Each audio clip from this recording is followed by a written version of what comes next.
Sumainyo ang Panginoon. At sumayo rin. Ang mabuting balita ng Panginoon ayon kay San Lucas. Papuri sa iyo, Panginoon.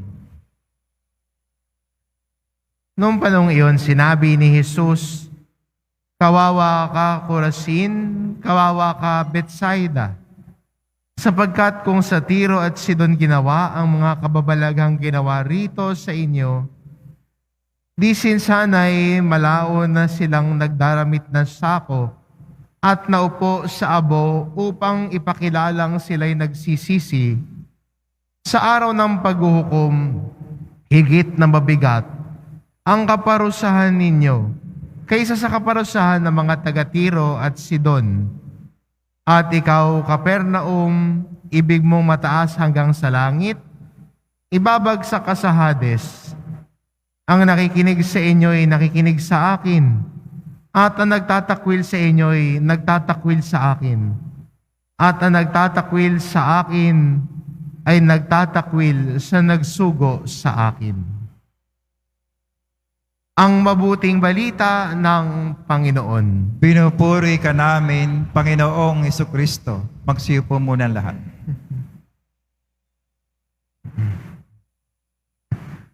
Sa Ebanghelyo ho, paulit-ulit po na pinapahayag ni Jesus ang kahalagahan sa pakikinig sa kanyang salita. At bilang isang deboto ng mahal na pong Jesus Nazareno, mahalaga ang salita ni Jesus sa atin. Dahil ang kanyang mga salita, aral at turo, ang nagbibigay buhay sa atin. Kaya tayo nandirito ngayon.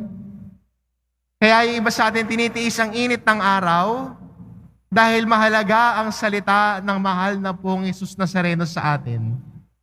Mahalaga siya sa atin, kaya mahalaga ang kanyang tinig sa atin. Hindi ho ba?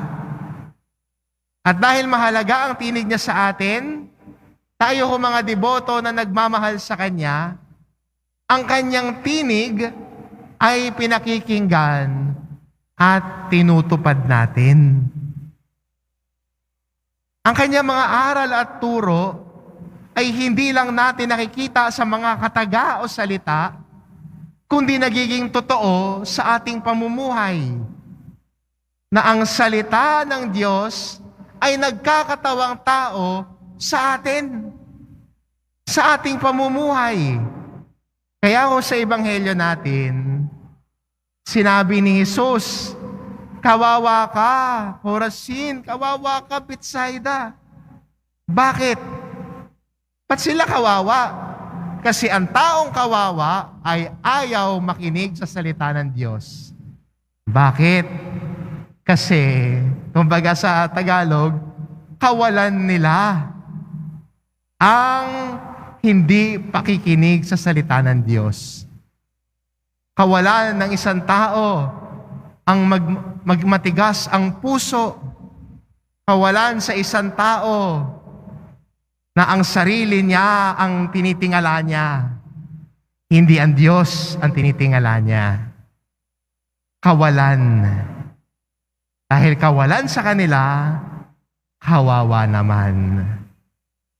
Pero sa isang tao na nakikinig sa salita ng Diyos, sa isang tao na ang salita ng Diyos ay may puwang sa kanyang puso, anong tawag ng Diyos dito?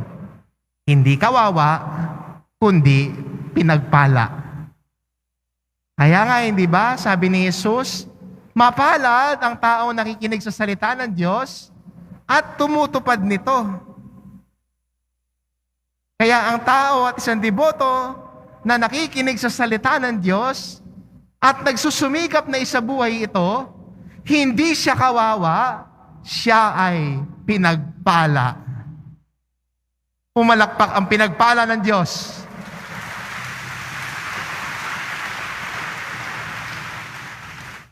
At dahil pumalakpak tayo, nangangako din tayo, na ang salita ng Diyos ay hindi lang natin pakikinggan, kung hindi ang kanyang salita ay pagsusumikapan nating isabuhay sa araw-araw nating gawain.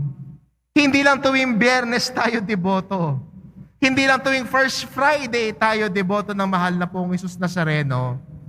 Araw-araw, lagi-lagi, kahit saan, deboto tayo. Di ba? Kahit saan ka nagpupunta, sa trabaho, sa bahay, kasama ang kaibigan mo, ikaw ay deboto ng mahal na pong Jesus Nazareno. Dahil ang salita ng Diyos ay sinasa buhay natin. Kaya siguro magandang hamon ito at imbitasyon po sa ating lahat bilang mga Kristiyano sa pagdidibusyon natin ngayong unang Biyernes ng buwan. At ang iba sa atin naglalaan talaga ng oras, commitment na magbigay oras sa mahal na pong Jesus Nazareno. Yung iba yun niyayakap ang sakripisyo, yung init sa labas, yung discomfort na nakatayo sa tirik ng araw. Nakikita ng mahal na pong Jesus Nazareno ang inyong sakripisyo. At ang sakripisyo natin ay maging totoo sa buhay natin. Na ang salita ng mahal na pong Jesus Nazareno ay pinakikinggan at sinasabuhay natin. Ito yung imbitasyon. Ito ho yung hamon sa atin. Kawawa ang tao na ayaw makinig. Pinagpala ang tao na nakikinig at sinasabuhay ito. Sa Ebanghelyo, kawawa ang Corazin, kawawa ang Betsaida, kawawa ang Capernaum. Ayaw nilang makinig. Hindi nahubog ang kanilang buhay sa mga aral at turo ni Jesus. Pero nakakatiyak ako na ang lahat ng mga deboto na nagtutungo dito sa dambana ng mahal na pong Jesus Nazareno, hindi kawawa, pero pinagpala.